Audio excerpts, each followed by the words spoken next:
ஓம் ஸ்ரீ சாய்ராம். சுவாமியினுடைய பெருங்கருணையினால துவாதச ஜோதிர்லிங்கம் ஒன்னான ராமேஸ்வரத்துல இந்த ஏகாதச ருத்ர பாராயணம் நடந்துட்டு இருக்கு. சுவாமி நமக்கு எப்பவுமே சொல்லுவார், க்ஷேத்திரம் அப்படின்னாலே அது நமக்குலாம் ஒரு ரிமைண்டர், இட் இஸ் ஒரு சிம்பிள் ஆஃப் காட். ஸோ அந்த மாதிரியான ஒரு க்ஷேத்திரத்துல இப்படியான ஒரு ஏகாதச ருத்ர பாராயணம் அப்படிங்கிறது ஒரு மிகப்பெரிய ஒரு விஷயம். இதுக்கு இன்னைக்கு மோர் தேன் 1300 பேருக்கு மேலே இங்கே வந்திருக்காங்க. எல்லாருக்கும் எங்களுடைய பணிவான நமஸ்காரங்களை நாங்கள் தெரிவிச்சுக்கிறோம்.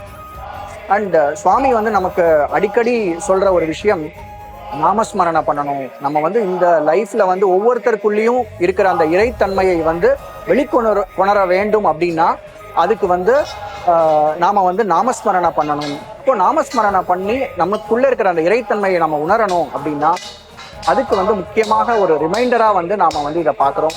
ஸோ இந்த மாதிரியான ஒரு ஆப்பர்ச்சுனிட்டி நமக்கு சுவாமி கொடுத்துருக்கார். இந்த மாதிரியான க்ஷேத்திரங்களில் நடக்கிற ஒரு பெரிய சத்சங்கம், இது மிகப்பெரிய ஒரு 1300 பேர் ஒரே நேரத்தில் ஒரு பாராயணம் அப்படிங்கிறது அது ஒரு சாதாரண விஷயம் கிடையாது. அதன் மூலமாக கிடைக்கின்ற அந்த ஒரு நல்ல ஒரு வைப்ரேஷன்ஸ் அது நம்ம எல்லாருக்கும் நல்லது பண்ணும். இந்த உலகம் முழுவதும் க்ஷேமமாக இருக்கணும், இந்த விஸ்வமே சாந்தியோட இருக்கணும் அப்படிங்கிறத ஒரு பெரிய நோக்கத்தை மனசுல வச்சுட்டு நாம இந்த பாராயணத்தை பண்றோம். ஸோ சமஸ்த லோகாக சுகினோ பவந்து, அதுதான் நம்மளுடைய பிரார்த்தனை. இந்த பிரார்த்தனையின் மூலமாக, இந்த பாராயணத்தின் மூலமாக அனைவருக்கும் அந்த க்ஷேமமும் சாந்தியும் கிடைக்கட்டும் என்று பகவானிடம் பிரார்த்திக்கிறோம். ஜெய் சாய்ராம்.